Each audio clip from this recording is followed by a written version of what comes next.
nobody has the same purpose. And even if it's similar, it's going to be worded differently because we all have our own way of speaking and doing and ways of being and doing in the world. And even if you do have a similar business purpose as someone else, then your values are not going to be the same as theirs. We call them guiding principles. We get really tight on what are the 3 to 4 that are the core driving decision makers and behaviors of your organization. You're not going to have the same vision. And so as we move up and build the tools in the Surefire toolkit, that's where the authenticity, it is pulled out from your DNA and naturally woven in, because then it is authentic to you and it aligns with you. Welcome to another episode of Listeners to Leads, where I'm helping podcasters launch and maintain a lead generating show. I'm your host, Alicia Galati, the CEO and head podcast strategist behind Galati Media, a full-service podcast management company. On this show, you'll hear my guests and I discuss everything it takes to launch a successful podcast and keep it running. If you're ready to get leads, land speaking gigs, and create deeper connections with your audience through your podcast, then this is the show for you. Today on the podcast, we have Karley Cunningham. I obviously cannot wait for you to hear just how much knowledge she has. And we're talking specifically about positioning your brand, positioning your podcast for success, how to understand who you need to talk to, where they might be hanging out, how to repurpose your podcast so that you're not working harder, but smarter, all around just such great knowledge. So without further ado, join me in welcoming Karley Cunningham to the podcast. Hello, Karley. I am so excited to have you on the show today. If you could just start by telling everyone who you are, what you do, and about your podcast. It would be my pleasure, and I'm so excited to be here with you. Who I am, my name is Karley Cunningham. Let's start on the personal side. I'm a mountain athlete. When I'm not at my desk recording podcasts or helping our clients, you can find me on the trails in the Pacific Northwest, usually seeking a peak and just enjoying, loving being out in nature. On the business side, I own a company called Big Bold Brand, and specifically our focus is on delivering what we call our Surefire method. And ultimately, the easiest way to describe that, it creates a set of strategic tools for business owners to get clear on who they are, what they do, the value they deliver, who they work with, and a few more things we're probably going to end up digging into today. And ultimately, that forms a strategy before all other strategies. So they're really crystal clear on decision-making to determine, are they doing the right things in their business, oriented to what is authentically them and their purpose for their business. Oh, I love that so much. We had an episode recently that was on doing market research and why market research is so important for your podcast. And that's something that I have found is missing and lacking so often, which is why a lot of people, they start a podcast, they're like, yeah, so-and-so told me to start a podcast. I'm going to do it. They do it, and then they get 7 episodes in, and they're like, this is hard, and right? I'm going to stop. Mm-hmm. Absolutely. So understanding those things is so important. I love that so much. So we're going to talk today about a few different things, but let's talk about your podcasting experience first, because I think it's very interesting. Very interesting. That's always an interesting set of words. So I'm curious as to what you're interested in, but I'll let you pick at that. So I was invited to start a podcast with Small Business BC, who is effectively a nonprofit in British Columbia who serves the small business owners of BC. Super cool opportunity. I'm a big supporter of small and mid-sized businesses. That is who we serve. And I was super stoked about that. But it was like jumping in the middle of the pool, in the deep end. I really enjoyed it. At the same time, it was a lot of work. But my producer, Darren, and I think we nailed it for first goers. You know, it's kind of like stepping on the ice for the first time. I mean, I used to be a figure skater, so that's an easy analogy for me. You know, it's a little wobbly to start and then you figure it out. But yeah, I mean, for me, the joy of asking people's questions and drawing out their story is something that I've always enjoyed. So the podcasting, being the host part, came really naturally for me because I'm also naturally curious. And my main role at Big Bold Brand is pulling ideas and thoughts and concepts out of people's heads. So getting curious and asking a lot of questions. So that part was easy. As you heard me say at the beginning, I'm also a strategist. I work a lot on strategy. So of course, that is where I was going to naturally start. But I think the hardest part about it was understanding, okay, so now that we have actually produced this quality professional thing, what do we do with it? And the marketing side of it was where I think we fell down. There's so many different ways to market a podcast, right? Which we talked about a little bit before we had pressed record. And I've worked with some nonprofits before. It is a completely different ballgame than small businesses. Mm-hmm. There's a lot more hoops you have to jump through. There's a lot more education that you have to kind of like present of like, here's why we do this. Whereas small business owners tend to be like, just take it and have fun. Yeah. Whereas with nonprofits, you have to be like, this is why this didn't work. This is what we're going to do to fix it. This is why we're going to do that to fix it. And this is how the business side of it works, because obviously their mission is to help people, to support people. And that's kind of where they lead and where their focus is. Whereas like there's still a bunch of other stuff that has to happen too. And I think a lot of people approach podcasting that way in that they think, okay, I'm going to create the content. I'm going to help all the people and everybody's going to show up and it'll be awesome. And yeah, that would be awesome. But there's a lot that has to go into marketing and promoting your podcast that gets missed quite often. And it can just simply be overwhelming, especially for the DIYers. Yeah, which is why I think that not everyone should have a podcast. Yeah.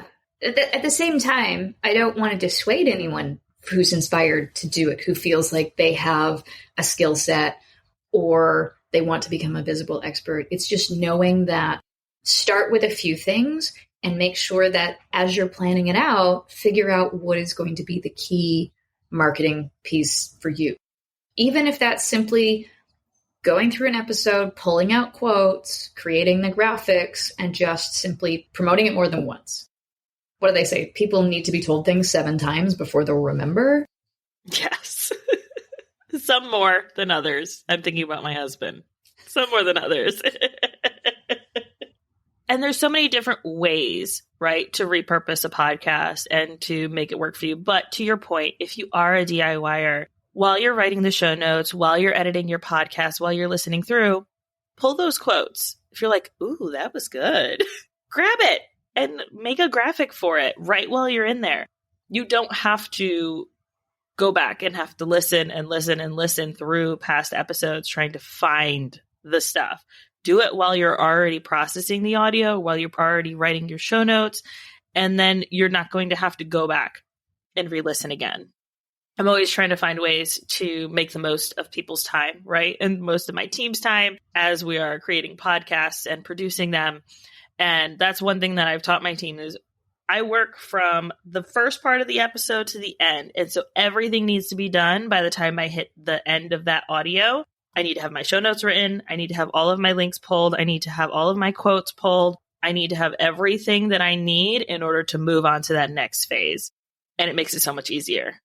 Yeah. I mean, what you're speaking to is systems and processes. And for a lot of people, that can feel overwhelming. But my recommendation is just like you just said, or just go back, hit your back 30 seconds and write down exactly what Alicia just said and use that as rough process number 1. And then as you do it, write down what else you're doing. There's draft number 2. And just keep refining that as you go. So it's kind of like on the thing on the side of your desk that you're doing while you're doing. I'm a big, big fan of that. Yeah, I'm an Enneagram 1, so we've talked about this on the show before. What that means is that there's my way to do things, and then there's all the wrong way to do things. Oh my Lord, I think I'm a 1. That's probably the only thing you needed to say for me to go, thought I was an 8, probably a 1. Yes. Yeah, there's my way and the wrong ways. That is the reason my wife doesn't work in the business with me anymore. Bless her. She created so many amazing and powerful things in the business, but she was like, why don't you just tell me what you want? I'm like, well, I don't know until I see the wrong way to do it. And she's just like, ugh.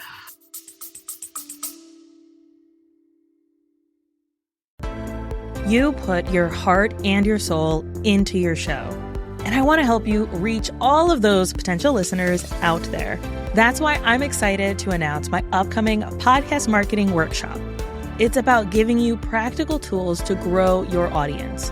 You'll learn the secrets to getting your podcast discovered, attracting your dream listeners, and boosting those download numbers.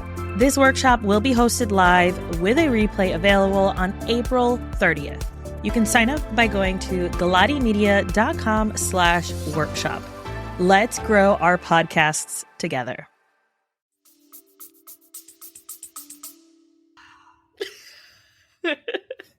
Yes. For the betterment of the relationship. Yeah. Totally understand. Marriage first. That was always the rule. She's like, I love you. I'm going to go back to my career now. Yeah, I already have told my kids. I mean, my kids are 8 and 5, and they're like, we're going to work in the business with you. And I'm like, not if you don't know how to do stuff. Like, that's probably not something you should say to your kids. But also, I know myself. I know that there's going to be like, if you don't know how to do stuff, you don't know how to follow directions, then you're probably not going to work well with me. And I'm not ruining our parent-child relationship. Yeah, I love you way too much for that. Go get a job somewhere else. It'll be fine. It's fine. So let's talk business owners, because you work on the strategy end. You work with those small business owners who are really trying to get clear on their message, on their brand, on like all of those things that are important in moving forward with something like a podcast. Mm-hmm. So you are either recommending or not recommending people to have a podcast. What does that kind of thought process look like on why someone should have a podcast or why someone should not? Let's start with should. We'll start with the positive. For me, it was about visibility. You know, business owners who are looking to stand out in the sea of sameness, or, you know, they want their company to stand out in a sea of sameness. Leadership, education, as my friend Susan Beyer from Audience Audit says, be relentlessly helpful. Podcasts are a great and somewhat easy way, you know, once the structures are built and everything's set up to go, or if you hire someone like yourself to produce it for you and help you build all the things. It's a great way to become a visible expert. One of the things my wife used to say to me for years was, you're an invisible expert. Get yourself out there. You know, like, just trust in what you've learned. You've spent your 10,000 hours doing this. Step out on that stage. And it's interesting because for me, I am very comfortable being on the stage. I was, I laugh about this because people who know me were like, you were a figure skater when you were little? I'm like, yes. So, I mean, I was being groomed at a very young age to be one of the next top pairs figure skaters in the world. So being on ice in the spotlight as a single or a pair was just part of my upbringing from the time I was 6 till I was 12. So being in that place is very comfortable for me. Speaking from the stage is comfortable for me. But where I would get tripped up is, well, but who am I to say that this is the way it is? And I think that the turnover piece for that was, well, everybody can have their own point of view. And when you have your own point of view, you can own that space. And so again, planting your flag of authority and becoming that visible expert for the purpose of, it became easier for me with those words being relentlessly helpful. I love being relentlessly helpful to my community and the people around us, be that our clients, be that our strategic partners, be that other small business owners. I mean, that's why I partnered with Small Business BC to start the podcast, because it gave me a way to be even more helpful. So visibility, becoming a visible expert, to me, that is one of the number one reasons why you should start a podcast. Reaching beyond your physical geography. I've been doing web since everybody was like, oh, that's a thing. It's a trend. It'll go away. Right? It's just all the kids are doing it these days, you know. So my understanding of having a greater reach has always been there. But I think now that we're moving out of the pandemic, I don't think we should change what we learned from the pandemic, which is the world can operate digitally. And I just naturally stepped into a bigger space because I knew I had to in the pandemic. I was doing webinars because, again, I wanted to be helpful. Well, if I can't be in person with people, I was helping other organizations deliver content. And so that gave me access. And I was starting to do podcast guesting. That gave me access. And I landed clients in New Zealand. I landed clients in Japan. So that's a far, far away place from North Vancouver, British Columbia.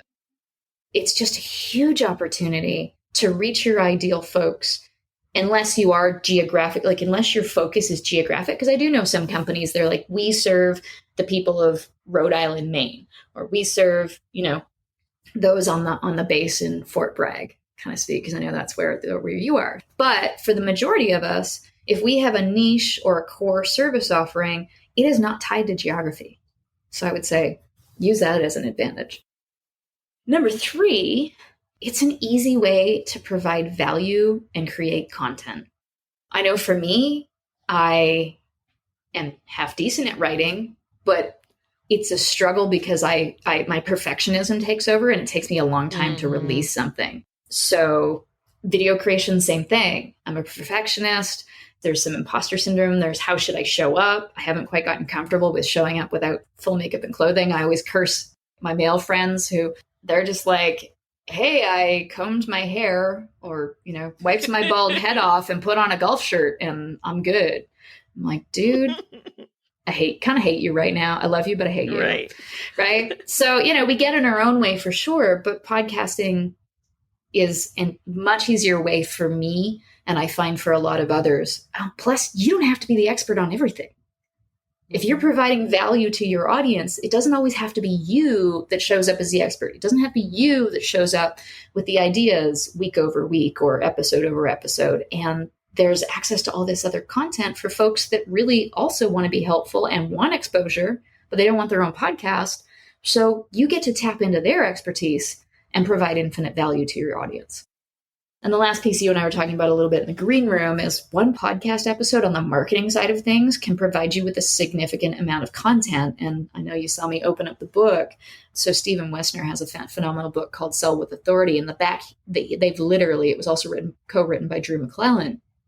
And they provide a recipe that breaks it down.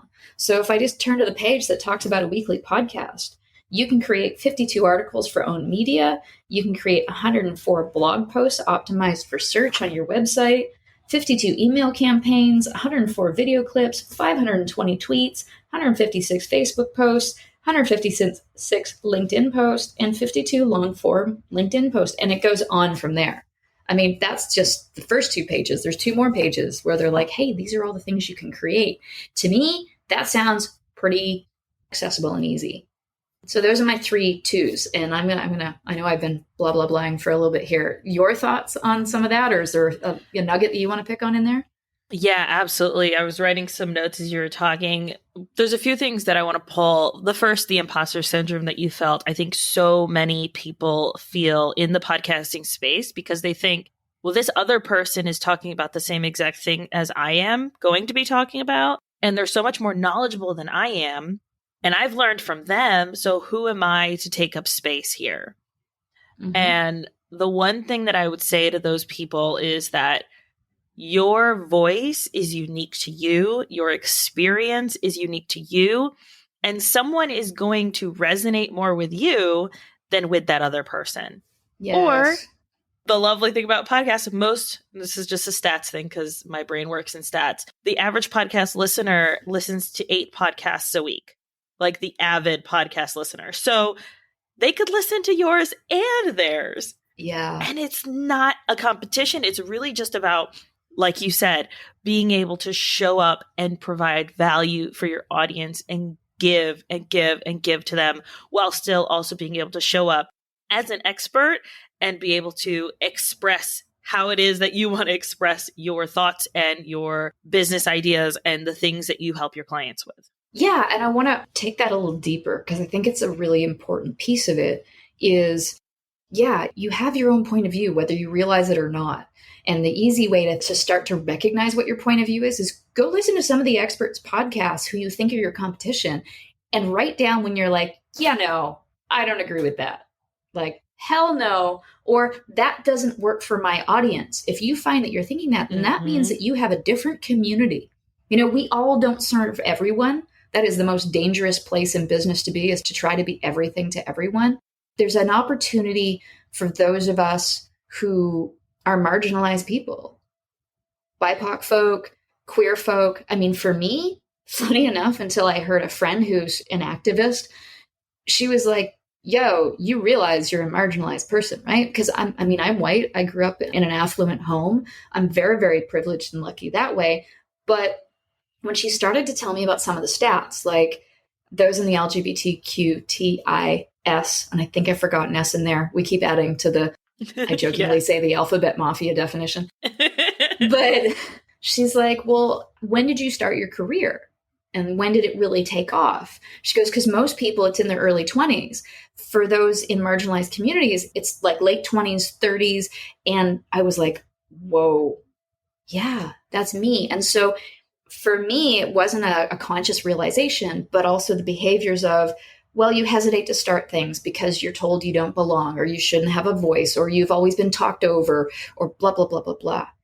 A podcast is a great opportunity to seize your voice and to plant your flag of authority and to stand in your own space that you get to create. No one else gets to tell you what to do with that space. That's a huge opportunity. And it has so changed things for me that I've now overcome that imposter syndrome simply by being, this is my opinion. This is my point of view.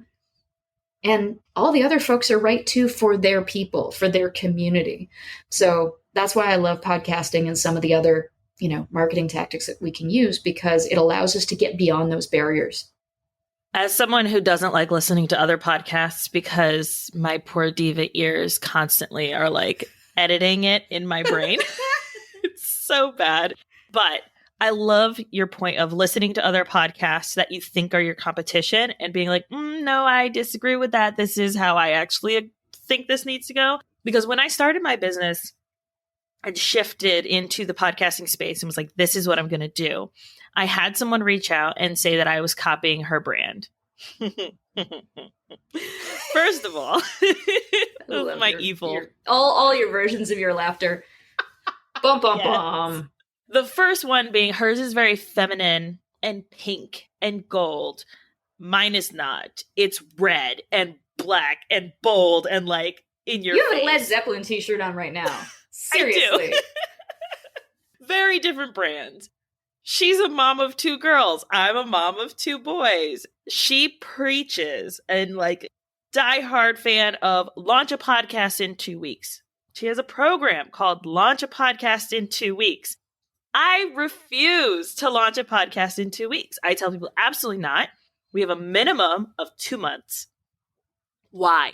Market research, getting the right equipment, making sure that we have the first 10 episodes planned out so that you are not struggling and freaking out. You can get past that 7 episode hump. You have a bunch of content ready to go. You're launching with 4 to 5 episodes. You're not overwhelmed, and you launch into it with your launch team, with people ready and excited to listen. Like, there's a strategy behind this and behind the not doing it in 2 weeks. So no, my brand is not like yours at all. And that's how I responded to the email. And she didn't respond after that.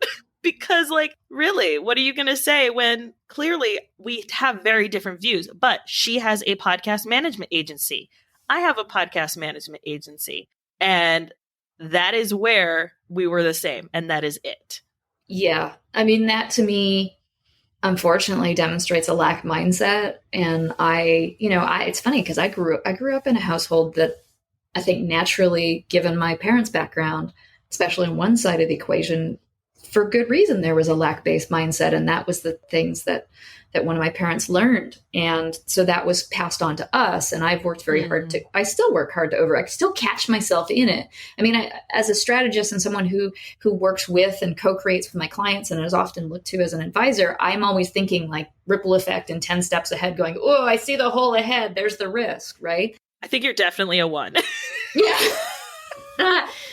Now I'm going to go do the Enneagram like as soon as we hang up. But here's the work that I do with our clients in building their business strategy, getting their brand tools set up is, and this is going to tie into the authenticity, is nobody has the same purpose. And even if it's similar, it's going to be worded differently because we all have our own way of speaking and doing and ways of being and doing in the world. And even if you do have a similar business purpose as someone else, then your values are not going to be the same as theirs. we call them guiding principles. We get really tight on what are the 3 to 4 that are the core driving decision makers and behaviors of your organization. You're not going to have the same vision. Maybe she wants to build a podcast that she can, or a podcasting company that she can sell. She's got a 5-year exit strategy. And maybe you're like, no, I love this so much. I can just see myself doing this and taking more time for myself now. So the business spans a greater expanse of time because it's a lifestyle business for you. And so as we move up and build the tools in the Surefire toolkit, that's where the authenticity, it is pulled out from your DNA and naturally woven in, because then it is authentic to you and it aligns with you. So that's my argument for, well, you're doing the same thing I am. Well, let's dig into that a little bit. And you're not serving the same audience that she is, because the same people are not going to resonate with you. The folks that are a little edgier, a little, I'll say, bolder and rigorous are going to be attracted to you. The folks that are, I'm just riffing off the pink and the gold and the feminine, those who are more feminine and who like shiny, sparkly things. And I mean, I say that from are they on stage wearing, some of my friends love to show up in sequins. I love to show up in things that are loud. And as my wife calls, because she's Australian, Larry. Yeah. She'll be like, yeah, that's Larry. That is totally a suit jacket for you, because you will not lose you in a crowd. Right. So that is the authenticity piece, is if you really, Oscar Wilde said it best, be yourself. Everyone else is taken. Embrace it. Embrace your weird. My coach, Pam Slim, says, be the weirdo in the room. I'm about that all day long. Put me in a room full of accountants. Yes, please. Yes. Oh, I love it so much. Earlier, you mentioned as well in the why people should launch a podcast, the geographical kind of bookends that people can kind of, or boxes, right? I think is the right word that I'm looking for, that people can put themselves in. And I want to challenge that a little bit. To your point of being able to reach people internationally, I love that. But for people who are serving someone or serving clients in a location, for a podcast specifically, there is still so much that you can learn from people in similar sized towns that are doing similar things. And I've seen this with one of our clients. They're a nonprofit. They specifically help Southern Virginia. And that's great. But they were looking specifically at Southern Virginia people to talk to when they realized, wait a minute, we know people in Colorado in similar sized ecosystems that are doing similar things and are making changes there. How can we talk to them about how we can bring some of their strategies, the ways that they're helping people, into our community? Awesome. The small town in California, we know someone there. Let's pull them in, have the conversation. And I think that there is so much that you can do when you get outside of like the box that people tend to put themselves in when they are serving a local community, and say, how can I take this conversation a step further with people who understand what I'm struggling with and what our community is dealing with, and be able to support us in that way. So yeah. I like that challenge a bit. I call it cross-pollination. And don't get caught in the demographics. As my head hits desk. So often, and I'm going to blame the business and marketing schools, is they talk a lot about demographics. In my opinion, and because I've been taught, again, by Susan Beyer, she's just so phenomenal at looking at things differently because she's got a marketing background. And she says, don't focus on the demographics. They're important from a marketing standpoint to know, okay, if we're going to buy this Google ad or this Facebook ad to promote our podcast, then we want to know where our people are. But more importantly, it's about the audience's attitudes. She calls it attitudinal segmentation. And so it's looking at what are the problems we're solving for our ideal clients? Why haven't they solved them yet? And what is the ideal mindset of our client? What are they thinking? Where are they at? What do we need them to be? Do we need them to have a growth mindset in order to work with us? I know that I can't work with folks with a fixed mindset.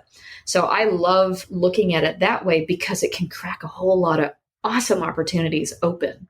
Oh, that's so good. I have a background in marketing and management. Both of my degrees are in marketing and management. And I agree there's so much focus on the demographics. And yes, that works for ads, to your point, 100%. But when you're delivering your message, you're not like, hey, Susan in small town with 2 kids who's about 30 to 35 and has this income. Like, you're not talking to them by that. You're talking to them as a person and what they're struggling with, what they're dealing with. And that it can be the same for people in different demographics. It's just a matter of getting to the core of how you can best serve them and help them with your message. Absolutely. So good. Why should someone not start a podcast? Where to start with this one? I have some ideas written down. I mean, I would suggest it's because it's going to amplify your either inclination or belief that you need to be everything to everyone. So I wrote down a note here that said lack of niche or strategic business focus, right? Because if you don't know what direction you're going and you don't know who you're serving and you aren't clear on how your business does it and your unique point of view, that's when your content is really going to start sounding like everyone else's. Because any topic will do, right? And so I would suggest that, again, doing that market research, getting clear. Well, here we go back into the surefire method, which apparently now applies to podcasting, getting clear on who you are, what you do, the value you deliver, to whom that value is going to be delivered. And those actually need to flip in order. Like, get clear on who are you looking to attract into your business? Who are your ideal clients? And then what is the value the podcast is going to bring to them, right? And here's the thing. I see clients struggle with this. I've seen clients come to me and they've been struggling with it for years. It's about narrowing down the circle, just evaluating, going, okay, so we decided that, okay, I'm just going to use one of our clients. She's a phenomenal new business coach of women in tech. And she recognized early on that she really enjoys working with women more than she enjoys working with men because she understands, she's lived the problems that they're experiencing in the tech community. Like, that's beautiful, right? I want to work with a coach who understands my specific pressure. Sure, there's lots of coaches that can help me, but she's like, no, it's going to be women. And then she recognized as she was doing her coaching and acquiring her hours for certification, she's like, yeah, I actually really like working with introverts, right? Because she said, oh, the raging extroverts are just like, blah, blah, blah, blah, blah, blah, blah, blah, blah, blah, blah. And she goes, she's like, it does my head in, right? So that's about her and what her preferences are. But she knows that she serves those folks better because of her own inclinations. And she is also an introvert. So often we can build an audience that is based on ourselves and our own problems. That's a great place to start. But as she was practicing, she niched in and narrowed things down. And as we worked through developing her brand positioning, she realized even more things. So we just got tighter and tighter and tighter. So it's just constantly evaluating. So don't be intimidated by niche. I mean, I know that I mentioned Drew McClellan earlier. He runs an organization called Agency Management Institute. And one of the things that I used to be so scared of is, oh, a niche means that we're only going to work in this industry. And, think about travel in the pandemic. Well, it just got obliterated, or events. Right? And you're like, oh my gosh, what if a catastrophic event happens? And no, he says, focus on 3 or 4 legs to the stool. So for us, it seems kind of random, but I'm narrowing it down to those who are thought leaders in the financial space. So accountants, wealth managers, insurance folks, people who are dealing with the numbers and helping people plan for the future using those numbers. They're a niche for us because I've done some great work with them and they keep referring me to other people. That's kind of making it easy, right? Another niche for me is disruptors, change makers, and innovators, because I want to work with people who are making this world a better place and effectively working to save humanity. I'm going to work with those folks. And then if we just go with the 3, his third one that he talks about is the random, that drawer in the kitchen that has all the tools that you still need, but they don't really belong. They don't all fit together. And he says, those are your clients that have been around a while, who love you, who you've served. You don't have to dump them just because you're now niching down. So just understanding that niche is super important. Oh, so good. So good. One thing I want to pull out from what you were talking about is using your podcast and understanding who it is that you're talking to, what it is that they're struggling with, and how you can translate that into clients. Mm-hmm. For me, I focus and have my clients focus on your podcast being the education that potential clients need in order to work with you. Oh my gosh, yes. They can get really clear on, is this person right for me? And our clients do this constantly. And I don't know why I'm still surprised, but it still surprises me that they come to me. They're like, someone just signed, a $6,000 contract to work with us. And they binge listened 20 episodes of the podcast, got on the phone the next day, and were like, just tell me where to put my credit card information. I get so jazzed about it. I get so excited because that's the point of the content, is to I know that I'm not talking to someone who is ready right this second to work with me, because they're probably not listening to podcasts about podcasting. But I am building that relationship with my audience who is a step before that, where they're still struggling with the idea of a podcast, or might try it myself, and oh my goodness, it's not really working out how I wanted it to, and I kind of need some help and support there. And then they're able to say, and I just need to hand this over to someone. And then that's where we are able to come in. So it's a journey while still also being able to feel great about helping someone, even if they never pay me $1, which I think is lost quite often in the business mindset space. And everyone needs to be paying me, or everyone needs to be signing up for something.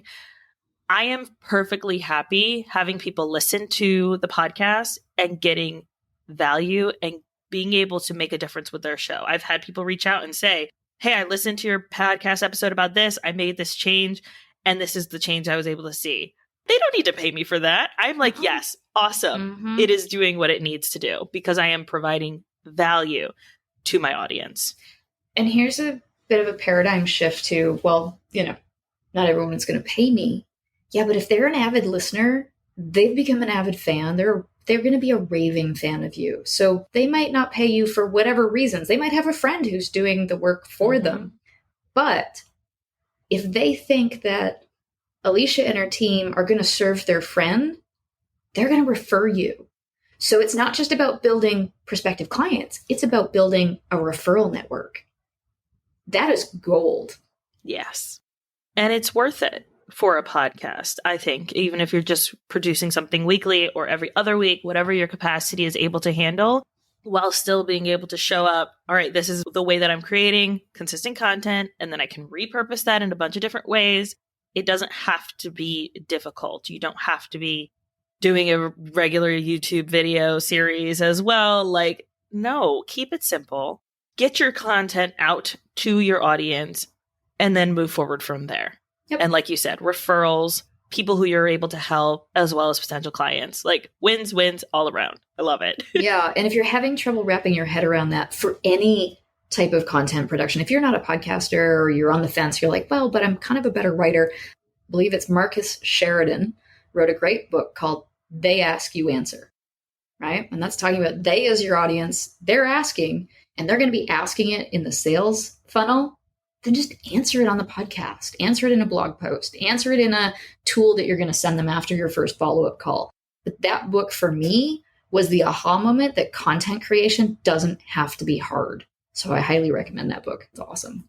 Yeah, we'll definitely make sure that we have links there for everyone in the show notes to grab all of you mentioned 2 different books, as well as Drew McClellan, which I'm kind of been in his sphere. We have some similar people that we've talked to before. So definitely know of him. So we'll make sure to link his stuff as well. And then, I don't want to end this, but we're kind of coming up on time. So if you could just tell everyone where they can find you, hang out with you, and get to know you, we'll also make sure that we link those in the show notes as well. Awesome. Thank you for asking. You can find me on LinkedIn because I like to do one channel well. And full disclosure, social media drives my brain bananas. It blows my head up. So I was like, I am going to focus on one channel where I know my folks hang out. And so Karley Cunningham is where you'll find me. Karley is spelled Karley. If you ever want to lead your child to meltdowns, spell a typical name differently. And then my business is Big Bold Brand. So it's bigboldbrand.com. I can definitely empathize and sympathize with the name being spelled wrong. Right. I don't even bother. But then I realized years later it was totally unique. So, hey. Yes. Perfect. Well, thank you so much, Karley, for being on the show. I know that people are going to get so much value from it. Thank you. My absolute pleasure. Thank you.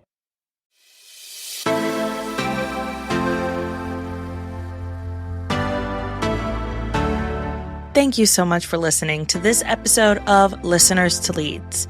If you found something in this episode valuable, I would really appreciate it if you shared it with a friend who you know would also get value from it. Want to send me a message? My favorite place to hang out is Instagram. You can find me at alicia.galati. Let me know what your favorite takeaway was from the episode. And don't forget, turning those listeners into leads is actually easy.